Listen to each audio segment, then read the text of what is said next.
Madam ఇంకా 7 likes అండి, 7 likes కొట్టేసేయండి, మీకు గివ్ అవే క్వశ్చన్ అడిగేస్తాను. ఇదిగోండి శారీ చాలా బాగుంది, ఇది ఒకటి చూపిస్తాను మీకు.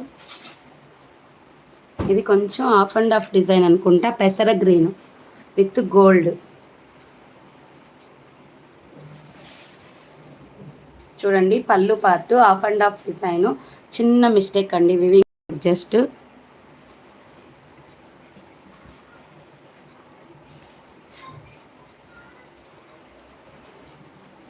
హాఫ్ అండ్ హాఫ్ డిజైన్ అండి, బ్యూటిఫుల్గా ఉంది. ఐరన్ చేయించుకోండి. పళ్ళు పాటు చూపించాను, అది కుచ్చుళ్ళలోకి వస్తుంది మీకు. బ్లౌజ్ 380 ఫ్రీ షిప్పింగ్ అండి. ఇదిగోండి ఇటు పెడుతున్న హాఫ్ అండ్ హాఫ్ కింద మీకు కనపడటానికి. పెసర green 380 free shipping. 380 free shipping అండి. మంచి కథాన్ శారీ.